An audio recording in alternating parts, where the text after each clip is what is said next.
Today on Time About the Movies, more Adam Sandler bashing from yours truly. If you just saw my Happy Gilmore 2 review, you know exactly what I'm talking about. We're heading into the really bad Adam Sandler comedies with Just Go With It. We have Justin Bieber in a documentary about how they said he'd never make it, even though he was only 16 when this was being made. Justin Bieber, Never Say Never. We have Toy Story with Gnomes, Gnomeo and Juliet. Channing Tatum in another movie in 2011 that's nowhere near as bad as The Dilemma is, but still not great either, The Eagle. And we have Ed Helms and John C. Reilly in the indie comedy Cedar Rapids. So let's take a look and see what February 11, 2011 has to offer us today on Time About the Movies.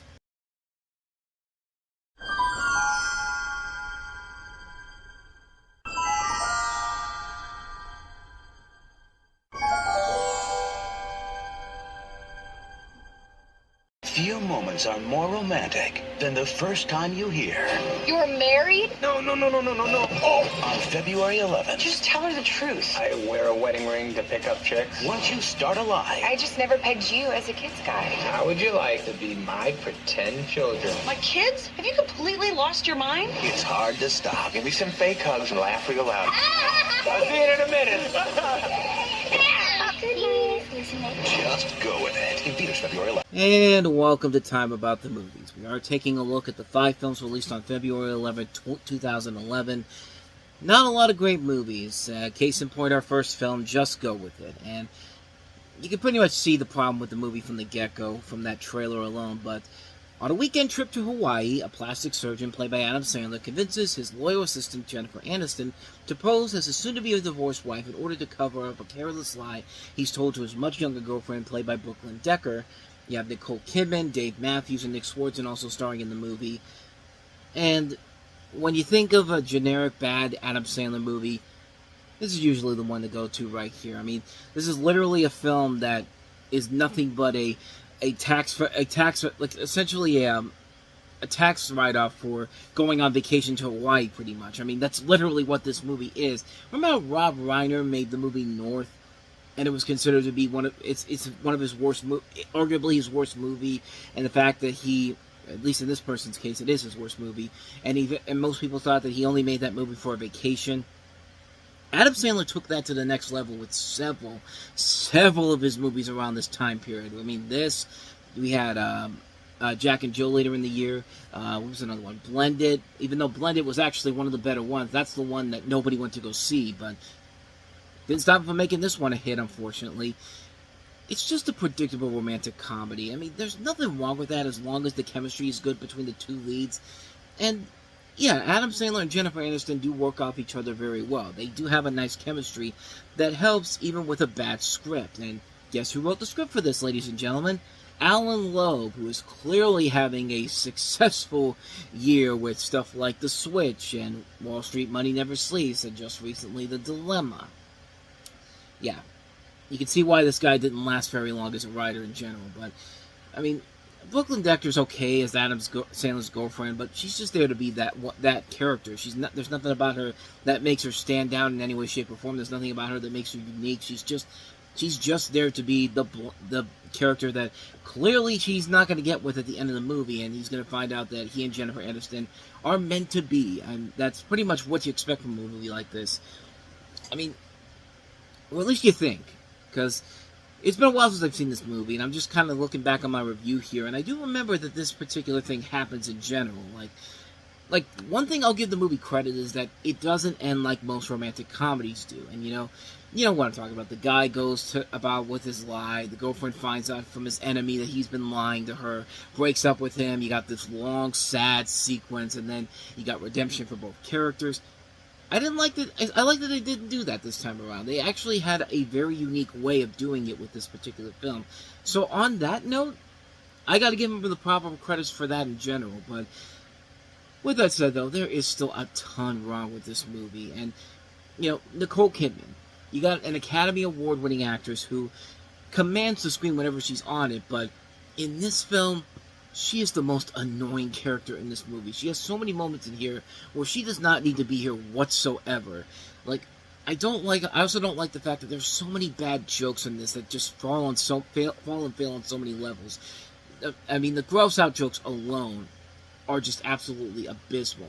I also hate this running joke about how the young daughter wants to be British and talks in a British accent, and like, I mean, it's stuff like that where like I hate that stuff. I really hate that stuff because it's not funny, it's not clever, it's a quirk that you're trying to make as a joke, and it's just not funny. It is not funny in any way, shape, or form.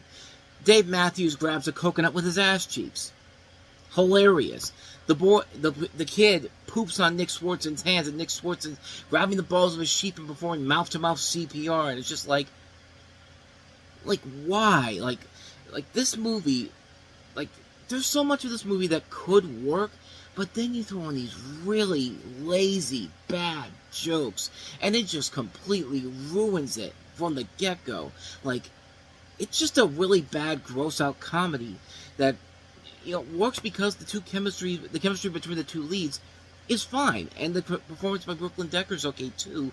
But other than that, there really is nothing there that makes this worth it. At least for this movie, this is the most tolerable of Adam Sandler's bad movies he'll give us in 2011. And I guess I could say it's better than Due Date or Little Fockers, but that ain't really saying a whole lot. I never want to watch this movie again. I've had it on DVD for a number of years, and I've just never had the urge to go in and watch it again. Yeah, that just tells you everything to say about how much I don't really care for this movie all that much. But I'll say that it's not the worst thing ever, but that's not really saying a whole lot. So yeah, that's just go with it. Just don't go with it. In my personal opinion, just don't. But anyway, let's move on to our next movie, and that is Justin Bieber, Never Say Never. My name is Justin. This is how I go.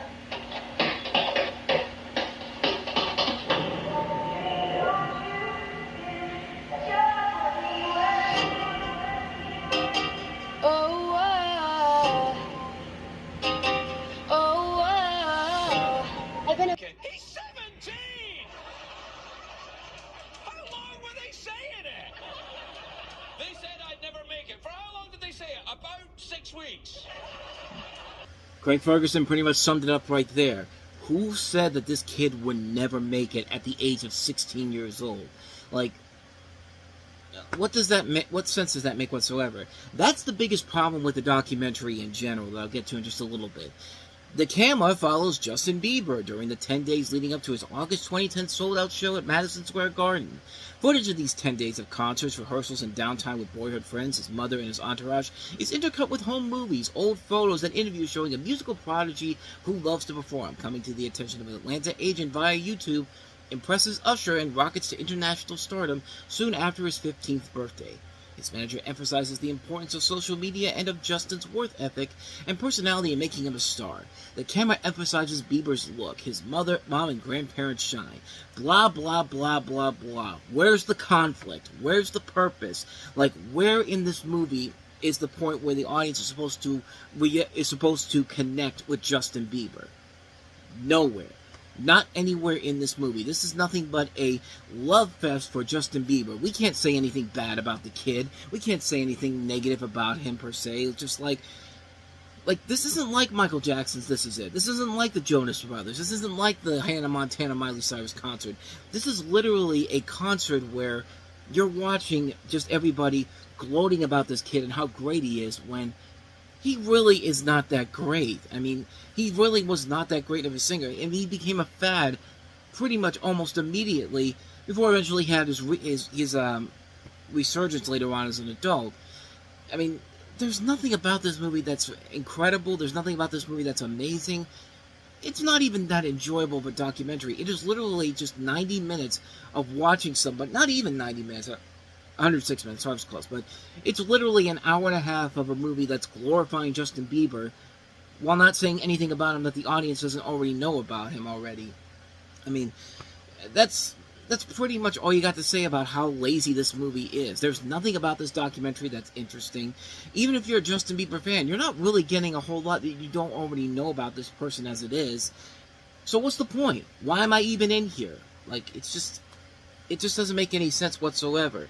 But hey, John Chu's a good director, and we know he's going to turn out to do some great stuff later on down the road, so take that for what you will. But, Yeah, Justin Bieber, Never Say Never. So can we turn the tide with some of these movies? Let's see what our next movie has to offer us. Gnomeo and Juliet. They stand. They stare. They're everywhere. My sweet little flower boy. But on February 11th, Call me. they're coming to life. This is good. Coming to play. I suggest we put our heads together. Yeah. And coming to theaters everywhere. It's about time. That's gonna leave a mark. Gnomeo and Juliet. Rated G. I can't go. I know how you feel. No, really. I'm stuck. Incoming! February 11th in 3D. Okay, that bit was actually kind of funny with the gnome getting stuck in the fence. That was actually pretty good. I mean, this one actually, I'll give it credit. It's a lot better than you would give it credit for, because really, when you look at it, it's a movie where you think you know what you're going to get from it. It's basically Toy Story with gnomes mixed in with a little bit of Romeo and Juliet, but there was a little bit more to it in terms of enjoyment factor. It follows Gnomeo and Juliet, played by James McAvoy and Emily Blunt, who are a pair of garden gnomes who fall in love. But due to the feud between their respective families, they must find a way to keep their blossoming romance a secret. In addition to the two of them, you have a cast that includes Michael Caine, Maggie Smith, Jason Statham, Patrick Stewart, Ashley Jensen, Stephen Merchant, Matt Lucas, Jim Cummings, Julie Walters, Richard Wilson, Dolly Parton, and here's something interesting here: Ozzy Osbourne and Hulk Hogan. I say this because they just both passed away this week. They both died this week at the age of, I think Hulk Hogan was 71, Ozzy Osbourne I think was 76. I'm looking at it right here, but yeah, didn't even realize that until I looked this up. But it was directed by Kelly Asbury. Kelly Asbury has worked on a lot of DreamWorks animated stuff, specifically with Spirit Stallion and Cimarron, Gnomeo and Juliet. He's also done a lot of stuff for Disney, The Little Mermaid, Beauty and the Beast, Toy Story. So there is talent across the board with the movie, and the movie itself isn't bad. Far from it. It's actually, it's decent. It's a good, the type of movie that you go and see. You take the kids to see it, and you don't feel like you're completely embarrassing your kids' integrity by showing them a really lazy movie. You show them this movie, and it's a very harmless film. It's a film that gives them what they want, and you get entertainment value out of it yourself. And coincidentally, I think it's kind of funny that we have two movies this weekend that are G-rated movies. Back when the G rating actually still kind of meant something to people. I mean, this and Justin Bieber, Never Say Never, that surprisingly got a G rating, but this one, I think, is the much better movie. It's not a great movie overall. There's definitely flawed stuff all across the board in terms of the story and some of the setups for jokes in general, but when you see what you get in this movie, it's actually a lot more than you think it would be. It's actually kind of a fun film. I won't say it's a great movie per se, but it definitely is a lot better than people would let on.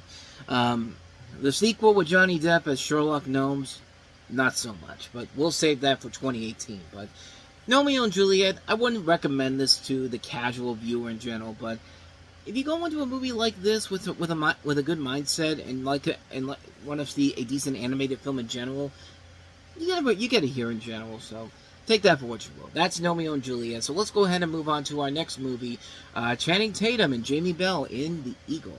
It's my responsibility to bring them back. No room can survive north of the wall. He's a slave. He uses knowledge. He speaks the language.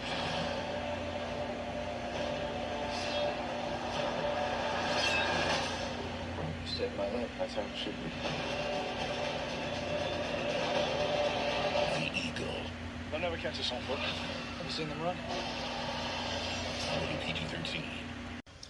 This is the latest film from Kevin MacDonald, the director of The Last King of Scotland and State of Play, two really good movies. This one, not so much. This is based off of Rosemary Sutcliffe's historical adventure novel, The Eagle on the Ninth, and tells the story of a young Roman officer, played by Channing Tatum, attempting to recover the lost Roman eagle standard of his father's legion in Caledonia, his father being played by Donald Sutherland. The story is based on the Ninth Spanish Legion's supposed disappearance in Britain. Historically, the purported disappearance of the Ninth Legion in northern Britain is a subject of debate. On a technical level, the movie itself looks pretty good. The casting overall isn't bad either. Channing Tatum does actually show that he is trying his best to make the movie work. I mean, not to say that his performance in The Dilemma was bad. It was just a badly written character in general, and it was kind of fun to see him play a character that was more comedic than just as a typical action hero. So, really, The Dilemma wasn't his fault. It was just given a really bad script to work with. here he's actually not doing a bad job here. Everybody here is playing their parts very well. Jimmy Bell, Donald Sutherland, Mark Strong, Dennis O'Hare.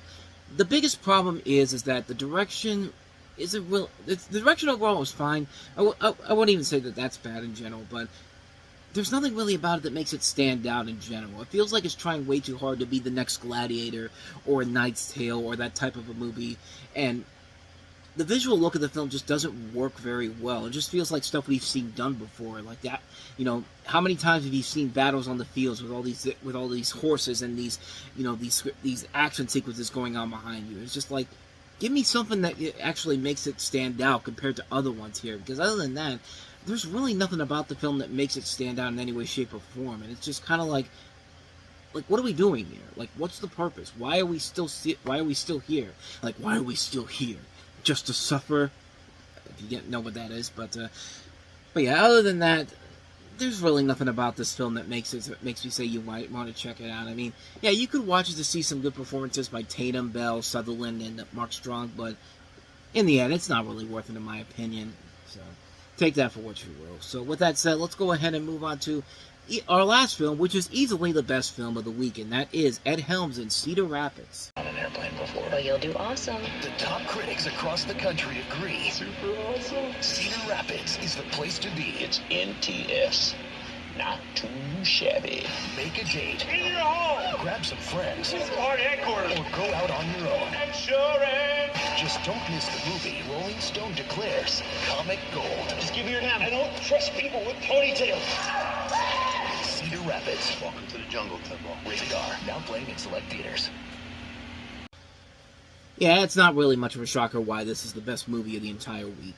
This is definitely the one that definitely has more to it than the other releases we've had here. But in this film, you have Ed Helms, who plays the guy that people always thought would go places, but then they just don't.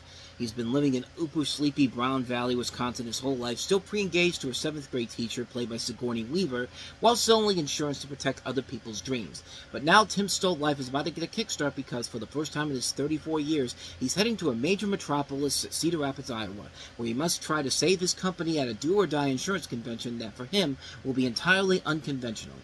From the moment he checks into the hotel with his ancient American tourister and cummerbund money belt, it's clear Tim has no idea how the modern world really works. He is soon smitten with seductive Nebraskan insurance agent Joan Ostrowski Fox, played by the late Anne Hesh, and awed by his experienced roommates, the straight-shooting Ronald Wilkes, played by Isaiah Whitlock Jr., and the suspicious Dean Ziegler, played by John C. Reilly. Disheartened when he comes face-to-face with his own corporate corruption, Tim is ultimately lured beyond the lobby into an urban jungle he's only ever seen on DVD. And when it seems his life and chances to succeed have gone completely topsy-turvy, he finds his own unjaded way to turn it all around. It's a long synopsis. I was trying to read that off to you real quickly, but yeah, this is a really, really good movie written by Phil Johnston, who will later find success again with John C. Reilly with the Wreck-It Ralph movies, and also wrote Zootopia. Miguel Arteta, who also did The Good Girl and Youth and Revolt. He was on a nice stretch of films at this point, and then he completely ruined that, starting with his next movie, Alexander the Terrible, Horrible, No Good, Very Bad Day. But this film is really good. This is a really, really funny movie. Ed Helms is playing this role very well here. He really commands the screen in here. The cast overall is great. I mean, Sigourney Weaver, she's only in there she's not in there a whole lot, but you definitely notice her presence in there. You know, Mai Whitman from Arrested Development is in here playing a really good role in here. John C. Reilly is great. Isaiah Whitlock's really good. Anne Hesh, really good in here, looking unbelievably sexy in this movie. Stephen Root, you see him in the trailer there, but you see him in the trailer for the movie, I should say. I don't think you see him in that commercial, but, you know, Kurtwood Smith, Thomas Lennon. It's not Mai Whitman, it's Alia Shawkat from Arrested Development. I'm sorry, I got that mistaken, but it's Alia Shawkat, not Mai Whitman. But Rob Corddry, Mike O'Malley, Mike Birbiglia, solid cast in the movie. And just everybody plays their parts very well. It's a very simple, straightforward comedy, but it works because the writing is so good. The cast is game for it. The comedy is really good. It knows how to entertain the audience, and it doesn't insult your intelligence. It's a good, fun time all across the board. It's a really good movie, a really hilarious film. I really enjoy the hell out of it. I think it's a really funny film. I can't recommend this one enough. Cedar Rapids, Seek it out if you can find it. It's a really, really good movie, plain and simple. Well, the weekend didn't get off to the best start, but at least we ended on some high notes in the second half of it, at least. But that's going to wrap this episode of Time About the Movies up. Next time we meet, we'll take a look at the 3 films of February 18th, including Liam Neeson's latest film, Unknown, which is the latest from director Jamie Collet-Serra, the first of several movies he'll work with him. The two will work on in the years to come. We also have I Am Number 4, which is the newest attempt to create the next Twilight, Harry Potter, Lord of the Rings type of franchise based off of a series of young adult novels, and one that has local ties because it was actually filmed at the high school I graduated from. So I'll delve more into that on the next episode. And then here's another sequel nobody was asking for, Big Mamas Like Father Like Son, with Martin Lawrence and Brandon T. Jackson in the film that literally killed his acting career because he never recovered from this film. And once you see it, it's hard not to see why. I don't know why you would want to see it, but I'll talk more about it coming up on the next episode. That'll be tomorrow. So, with all that said, thank you so much for watching this. I hope you enjoyed it. If you did, hit that like button, hit that subscribe button, hit that notification button. Also, don't forget to check out our playlist and also check out the last episode we did. And a reminder, tonight on this channel, on YouTube, the Reviewing Network Live celebrates its 100th episode, and I'll be doing the video on there, on the YouTube channel there, and then the audio version will be available on the Reviewing Network Live in the coming days. So definitely be on the lookout for that. That'll be coming up later tonight here on YouTube. But with all that said, thank you for watching this. Whether it's in the past, the present, or the future, I will see you at the movies. Take care.